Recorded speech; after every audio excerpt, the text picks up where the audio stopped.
Praise the Lord. सभी को जय मसीह। मैं सुनीता चौथानी आप सभी का आज के इस यूट्यूब वीडियो में स्वागत करती हूँ प्रभु यीशु मसीह के नाम से। और अगर आपने चैनल को लाइक नहीं किया तो लाइक करें, सब्सक्राइब करें और बेल आइकन के बटन को क्लिक करें ताकि हर सुबह आपको मेरा नोटिफिकेशन पहुंच जाए। और आज एक छोटा सा वचन आपके बीच में रखूंगी जिसको आप सुनकर बहुत ही ज्यादा आशीषित हो जाएंगे। और उससे पहले मैं एक सच्ची गवाही एक लड़की की आपके बीच में रखना चाहती हूँ, जो हाल ही मैंने एक प्रचारक के द्वारा सुनी। और उसने बताया कि एक लड़की थी उसकी कलीसिया में, जो काफी खूबसूरत थी, पढ़ी लिखी थी, अच्छे फैमिली से बिलोंग करती थी, कैरेक्टर बहुत अच्छा था, कैरेक्टर में भी कोई प्रॉब्लम नहीं था। और लगभग 40 साल की वो होने को आई थी, लेकिन उसकी शादी नहीं हो पा रही थी। और वो काफी इस बात को लेकर चिंतित थी कि क्यों उसकी शादी नहीं हो पा रही है, क्यों रिश्ते नहीं आ रहे हैं।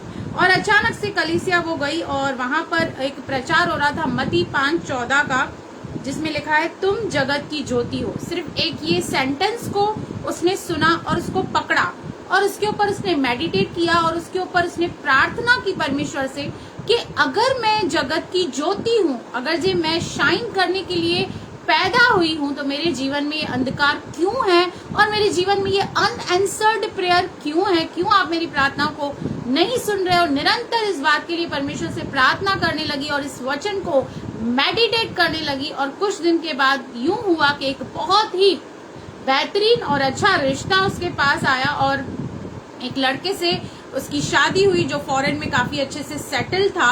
और उस लड़के ने उसको बताया कि एक्चुअली 15 साल से हम आपके घर में रिश्ता भेज रहे हैं, लेकिन जब भी हम आपके मोहल्ले में आते थे छानबीन करने, आपके बारे में पूछने, तो आपके जो मोहल्ले वाले हैं वो ये बोलते थे कि इनकी तो एंगेजमेंट हो गई है, इनकी तो शादी हो गई है, इनके पति फॉरेन में रहते हैं। मतलब बहुत सारी ऐसी अलग अलग बातें उनको सुनने में आ रही थी जो कि वास्तविकता में सच नहीं थी। यानी कि कुछ न कुछ अंधकार था उसके जीवन में, कुछ न कुछ अंधकार उसके जीवन में काम कर रहा था, जिसके कारण उसकी प्रार्थना नहीं सुनी जा रही थी और परमेश्वर उसके जीवन में काम नहीं कर पा रहा था। लेकिन जैसे ही इस वचन को उसने कन्फेस किया, उसने परमेश्वर के अद्भुत काम को होते हुए अपने लाइफ में देखा। और मैं आज आपको विश्वास दिलाती हूँ, आप भरोसा कीजिए कि यदि आप ये वचन सुनेंगे तो आप भी अपने जीवन में अद्भुत काम होते हुए देखेंगे। तो चलेंगे मत्ती 5:14, तुम जगत की ज्योति हो, जो नगर पहाड़ पर बसा हुआ है वह छिप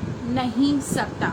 जब तक प्रभु यीशु मसीह इस दुनिया में थे वो जगत की ज्योति थे, लेकिन जैसे ही उन्होंने इस दुनिया को छोड़ा, कहा अब तुम जगत की ज्योति हो और जो नगर पहाड़ पर बसा हुआ है वो छिप नहीं सकता। यानी कि अगर आप ये क्लेम करते हो कि मैं एक बिलीवर हूँ, विश्वासी हूँ, और आपको लगता है कि आप अंधकार के काम करोगे तो अंधकार के काम के द्वारा आप छिप जाओगे, यहाँ से आप छिपा सकते हो, तो ये कभी भी नहीं होगा।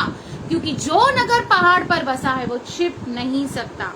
आप ज्योति के कहला सकते हैं, आप ज्योति का अच्छा प्रचार कर सकते हैं, लेकिन अगर आप ज्योति नहीं है तो आपका अंधकार भी लोगों से छिप नहीं सकता। आगे कहता है और लोग दिया जलाकर पैमाने के नीचे नहीं परंतु दीवट पर रखते हैं, तब उससे घर के सब लोगों को प्रकाश पहुंचता है।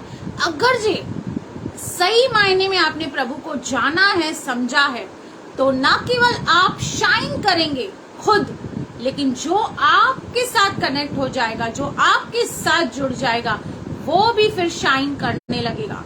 लेकिन अगर मैं ये क्लेम करती हूँ कि मैं ज्योति हूँ लेकिन काम सारे अंधकार वाले करती हूँ, तो आई एम सॉरी टू से जो मेरे साथ भी जुड़ेगा वो ज्योति नहीं बनेगा पर अंधकार ही बनेगा। आज बहुत सारे विश्वासी हैं जो ये क्लेम करते हैं कि मैंने बैप्टिज्म लिया है, मैं कलीसिया जाती हूँ, मैं सेवा करती हूँ, मैं लीडर हूँ, मैं ये हूँ। बट जब हम उनके पर्सनल लाइफ की कुछ चीजें देखते हैं, फॉर एग्जाम्पल उनके रील्स देखते हैं, उनके स्टेटस देखते हैं, उनके पोस्ट देखते हैं, सारे अंधकार वाले। और प्रभु ने कहा अगर जी मुझ में आकर भी तुम रोशनी नहीं पाते, मतलब मुझ में आकर भी अगर जी तुम अंधकार रहते हो, तो वो अंधकार फिर घोर अंधकार होगा, गुग जिसको बोलते हैं ना वो। तो आज हमें चेक करना है कि क्या हम सही में जगत की ज्योति बने हैं, क्या सही में हम लोगों के जीवन को रोशन कर रहे हैं, कि हम खुद एक्चुअली में अंधकार में बैठे हुए हैं और सिर्फ ये क्लेम कर रहे हैं। क्योंकि जो नगर पहाड़ पे बसा है ना वो छिप नहीं सकता।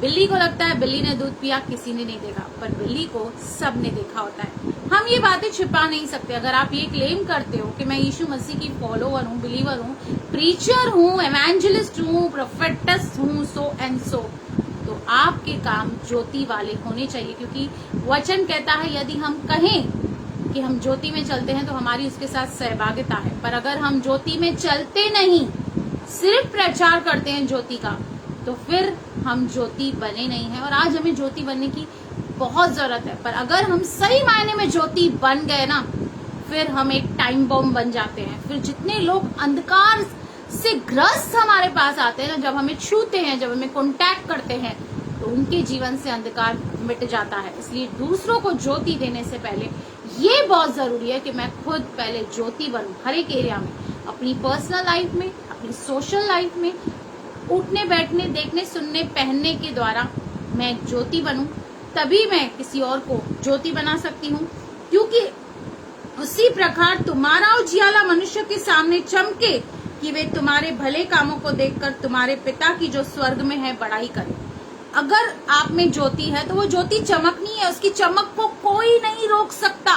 कितने भी ऑब्स्टेकल्स आने दीजिए, शैतान की प्लानिंग्स आने दीजिए, उस ज्योति को चमकने के लिए केवल और केवल एक ही चीज रोक सकती है, वो आप खुद हैं। और जिस तरह लिखा है तुम्हारे भले काम को देखकर पिता की महिमा होती है, वैसे ही ठीक उसी तरह जब आप बुरी बातें करते हैं, बुरी चीजें करते हैं, बॉलीवुड के गानों पे डांस करते हैं, तो वो देख के लोग पिता की निंदा करते हैं और कहते हैं, ये क्लेम तो करते हैं सच्चे परमेश्वर को मानते हैं, लेकिन इनके जीवन से सच्चा परमेश्वर कहीं से भी प्रदर्शित हो नहीं रहा। तो प्लीज अपने आप को चेक करें, अपने आप को जांचें, रेक्टिफाई करें और ऐसी ज्योति बने जो शाइन करती रहे, जैसे मैं शाइन करती हूँ। लोग मुझसे पूछते हैं आप कैसे ग्लो करते हो? अरे भैया, आप नहीं समझोगे, ये अंदर का ग्लो है, ये परमेश्वर देता है, ये कोई कॉस्मेटिक आपको देने वाला नहीं है। तो प्रभु आपको बहुत बहुत आशीष करे। आमेन, आमेन।